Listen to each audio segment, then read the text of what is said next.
Well, hello and welcome to the Car Care Nut Shop. How you doing, guys? Hope everybody's doing well.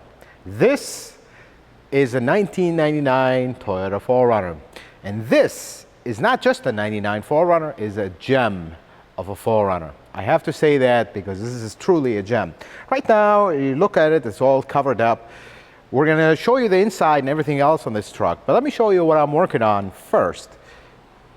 We got a legend of an engine. This engine does not get a lot of press. Nobody really talks about it. The previous version of this engine gave this engine really a bad rep.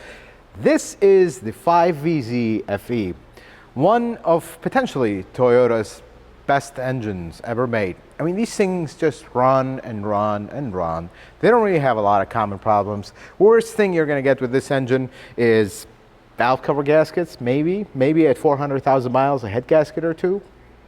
That's really about it. Other than that, they don't really have a lot of issues. And we're doing a timing belt for the first time on this car. Let me show you the timing belt from 1999. Here's that belt. It doesn't really have any issues, doesn't have cracks. It does look worn, and you can see the ribs on it are starting to come out this side. But otherwise, it's in great shape.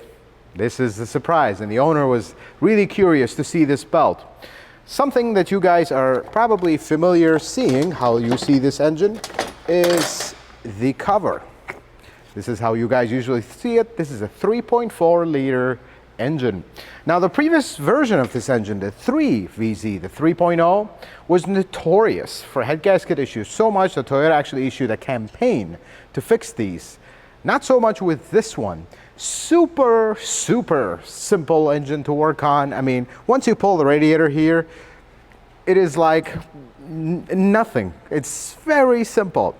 There is one thing I want to show you about this engine, that it has a special tool, and that tool is right now deployed, if that's the word, and that tool would be this one right here. I'm going to pull it out so you can see it. I haven't used this in a while, haven't done a timing belt on these in a while, but what this does, it puts pressure on this idler and the water pump. It kind of wedges itself to push the tensioner so you can install your pin, this pin right here, so you can lock your tensioner in place. Pretty cool setup, very simple. I mean, you could have this timing belt all apart in 10 minutes, probably spend another 15-20 minutes cleaning, pull the water pump, whatnot, put it all back together. It'll probably take you longer to deal with the 3 drive belts than to do the whole timing belt. Super simple, super DIY, and it's such a pleasure to work on this engine, and especially in a car like this. Now, there are a few interesting relics in this car. One of them is this sticker from Bob Dennison Toyota in Bloomington, Illinois. I don't think this dealership still exists because I am in this Illinois area. I've never heard this dealership, so this is long gone or changed name or sold or whatever the case may be. But the warning is, warning, computerized systems don't risk costly repairs by unqualified technicians. Call Dennison Toyota for factory authorized service and parts. There is hardly any computers in this that really require anything. I mean, there is more vacuum hoses here than wires, really. This is a very simple OBD2 system. Super simple. And after we're done with this job, we're probably gonna cut you in the video, and I'll show you when it's done and the car is outside, because I can't really open the doors, risk scratching it. But I'll show you the inside, because this thing, for lack of a better word, looks brand new. But what I can show you is underneath it, which is truly where the surprise is. Let's lift it up, let's take a look.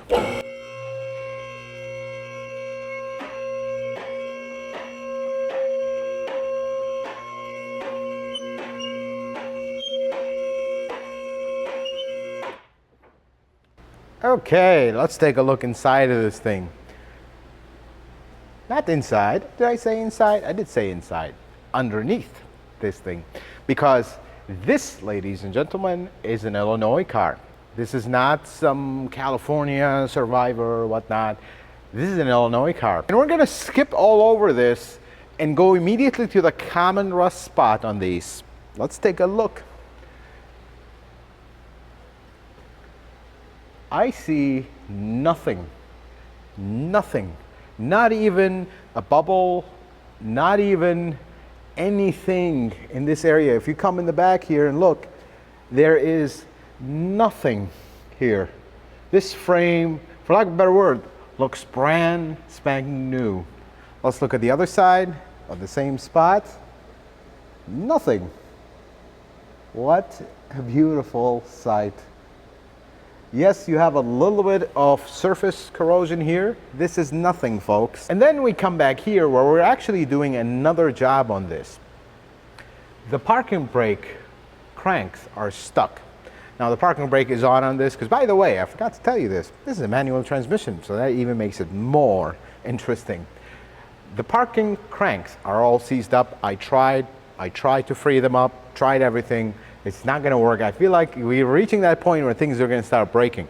So we actually have brand new cranks and brackets for this that are gonna go in as well, in addition to the timing belt.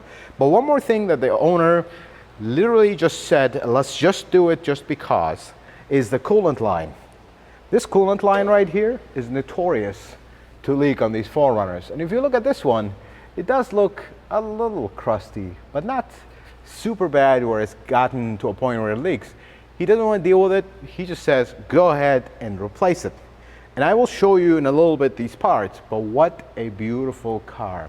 I mean, you don't see these in my area. Maybe if you're from California, someplace that has no salt, you just don't see these in this condition. And by the way, you look, everything is shiny, looks like it's covered with oil. That's actually fluid film. The owner that bought this car, this is not the original owner. We bought it from somebody, but somebody that really preserved it. But now he's really taken it to the next level. It is such a beautiful car underneath. And moving on to the front, this is what I wanted to show you with this engine. It is so simple to work on this engine. It is such a beautiful thing. ADD actuator on the four-wheel drive right here is vacuum operated. Notorious to seize on these if you don't use the four-wheel drive. This one works, of course. Everything is so simple on these cars. You're gonna probably go through a few sets of calipers in this car. That's just the way they are. CV boots also are common. They're not leaking on this one. Shocks are somewhat common as they get older, but otherwise, this is one survivor car that is in beautiful shape. And in a little bit in the video, we'll show you the inside once I'm actually done with everything and I can pull it off the rack. But let me show you the parts collection for this car. And this is where things are interesting. We have an ASIN kit for this car. This comes with the water pump, comes with all the idlers and everything, and the tensioner. I like the ASIN kits. Really hard to find these. True and original, not counterfeit, so be careful with those. Don't buy them from an unknown source. Make sure it's a good source. And the rest of the parts are on the other side of the shop.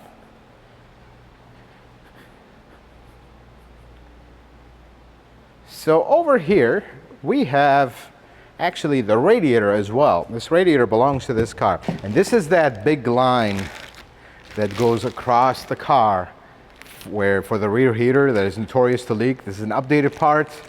It looks like it is stainless steel, the new one. So Toyota did update this part. I don't want to open it yet, but it does look like it's a stainless steel pipe. It's just a different material. And then we have the collection of parts. We're missing drive belts. That's why we're actually not working on this right now. This car has 3 drive belts. 3 is better than 1, but definitely better than 2. These are all the parts for the parking brake.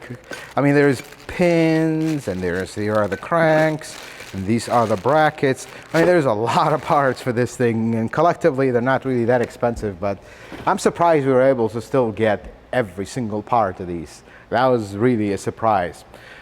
Let me show you a few other things that we're working on in the shop before we bring this thing down and kind of look inside of it, because it's really beautiful.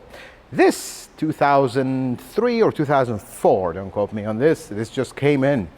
Actually died a block from the shop because the alternator went out. We've worked on this truck before. We've done spark plugs. We actually recently did brakes. We noticed the alternator was whining. We wanted to wait to see how long it takes. Well, it didn't take long, unfortunately. So it died, the battery died. We're gonna leave it on a charger here. This is how we drove it in, actually. Just put if your alternator ever dies, you need a proper jumper, hook it up to the battery, tie up your hood, and drive it slowly, and you'll make it at least to a safe place. Otherwise, other than this project, the Camry, the oil consumption Camry, still here, hasn't picked up yet, it's all ready to go. And the Alabama LS430 is still here. Video coming up on that.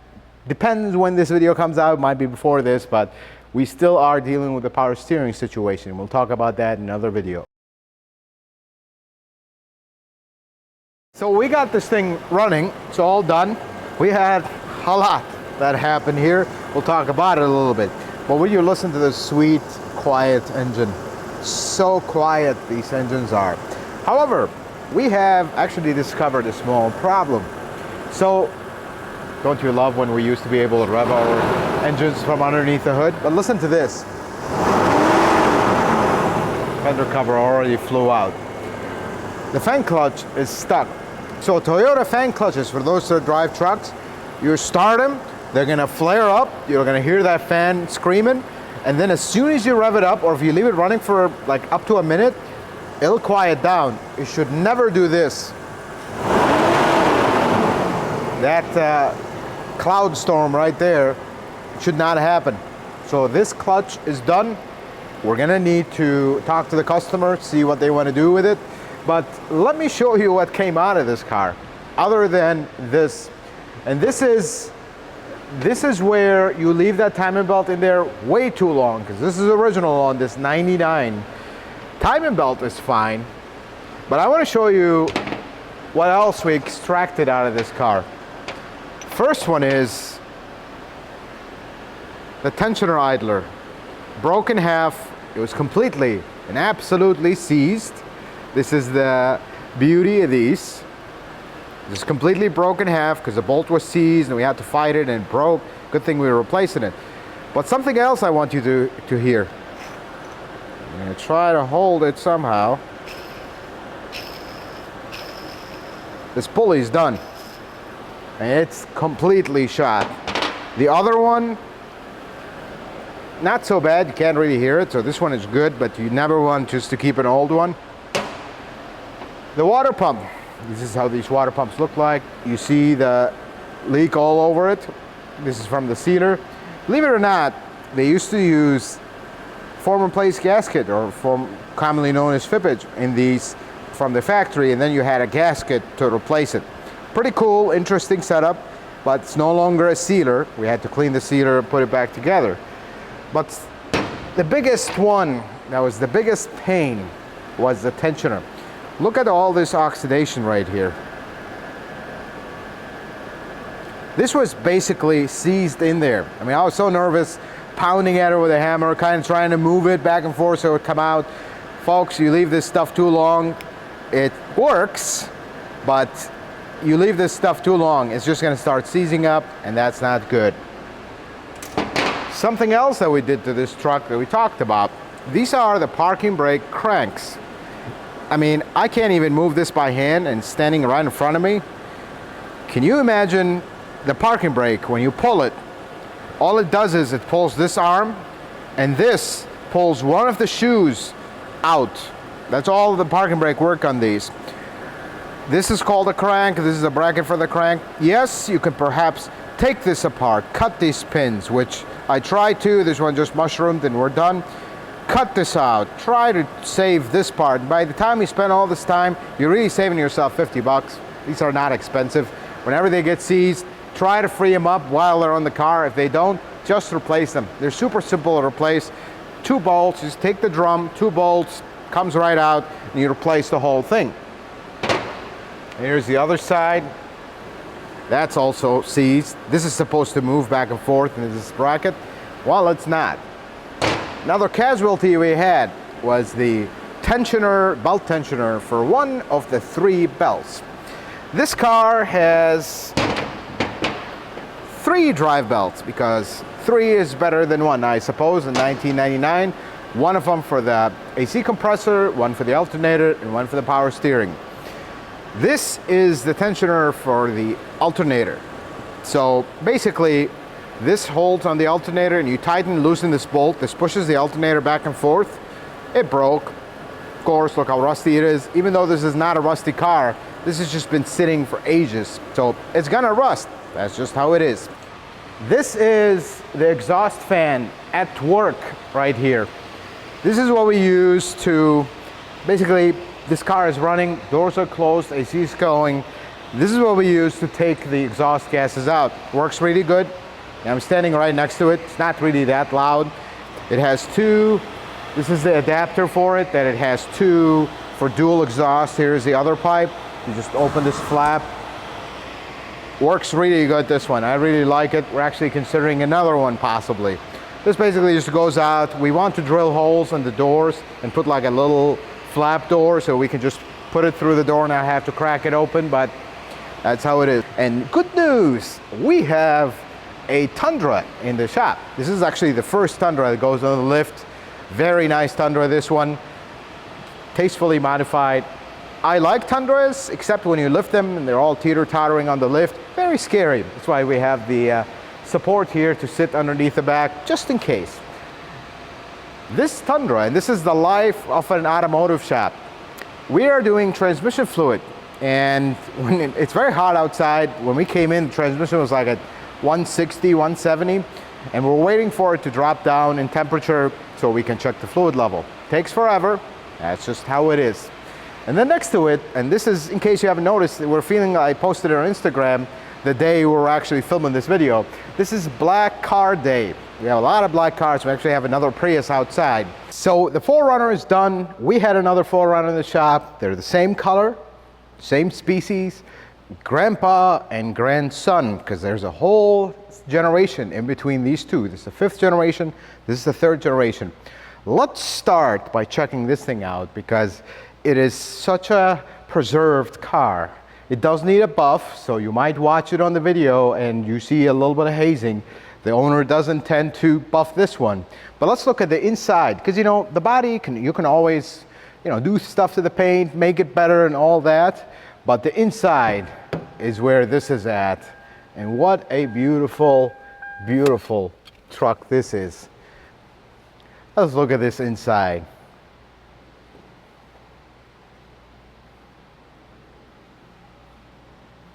Very classic. These 4Runners, they had very simple interior, not really much to it.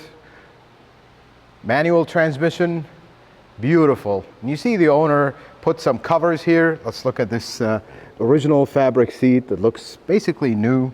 You know, the 90s textures of seats and their trims. Interesting stuff. But more importantly than that, and this is how you start to see this car. Look at the areas nobody looks at. There's not a single scratch, nothing. This thing is so clean. It's amazing the condition that it's kept in. Beautiful, beautiful truck. But having looked at this, now that you've seen this, and of course the differential lock warning label is still there, you don't see that one as much. And the cool thing about this, because it's a manual transmission, you got the clutch start cancel button right here. That is really cool. This was the Toyota Security. That was actually an add-on. That was not always installed in these. This was an accessory that you added. Now that we looked at this, let's go directly and compare it to, and I had to do this again, very mechanical door sound on these. What a beautiful sound they make. It's like a very mechanical sound they make when you close the doors on these. But before we go to the other one, kind of give you a quick comparison between how the 4Runner evolution is. You notice this one is very narrow, and the 4Runner has been, for lack of a better word, gaining weight.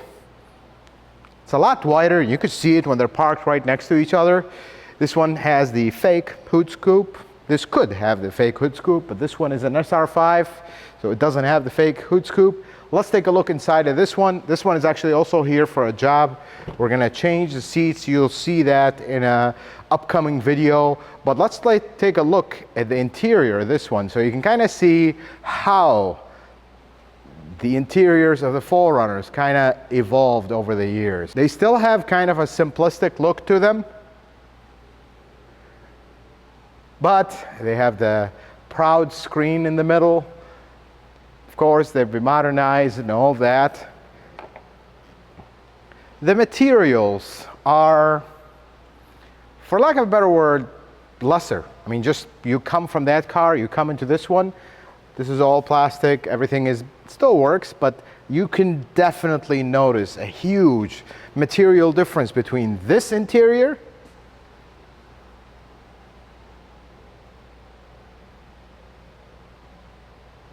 and then the old 4Runner. Let's look at the old 4Runner, since they are right next to each other. One thing cool about this 4Runner is even the airbag label is still there. Usually that's the first thing that gets ripped out when the car is new. I mean, the condition this thing is in is beautiful. By the way, folks, this has 85,000 miles. No rust, you saw it. All serviced up now. However, I do have to say one thing. This is a survivor car. It's in beautiful shape. Look at it. Looks gorgeous. But there's one thing. When we took that timing belt apart, I showed you the part that was all rusty. We had to break this stuff to get it off. Age takes a huge toll on cars. So even though this is in pristine condition, this is newer. So be careful with survivor cars.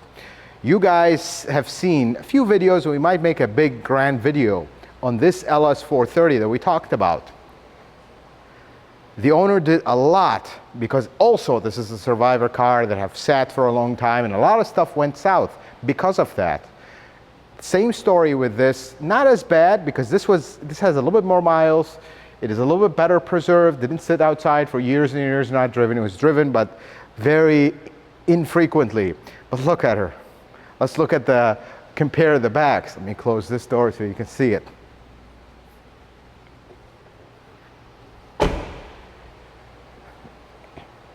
Isn't that just a beautiful scene right there?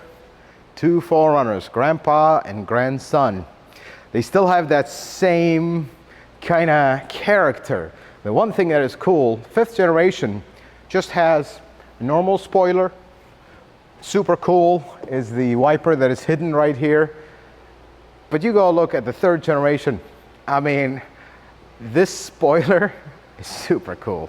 It's metal. No plastic here. They didn't really use a lot of plastic stuff here. There's a metal spoiler that just stands there, and it has a cutoff for the 3rd brake light. Wipers right here. Same iconic window that comes down. Same thing on grandson inherited this stuff. But this scene, I can see this being new, even though this is a little dirty. It just came in from the dust. This has been in the shop for a few days. But just seeing how clean, how nice this thing looks, really brings a joy to my heart. I'm glad to have the privilege of working on it. It's been such a pleasure to work on this one. And with that, folks, be careful with survivor cars. They could be really good, like this one, but there will always be things that can go south very quickly. Let me show you the radiator that came out of that 4Runner. We actually did replace the radiator. Look at this radiator, and specifically, let's look right here. This is all oxidized. When I pass my hand, the whole thing just falls apart. I mean, I can take a screwdriver and not drop it on the floor, of course. I can take a screwdriver and just, this whole thing is just falling apart. This is from age, folks.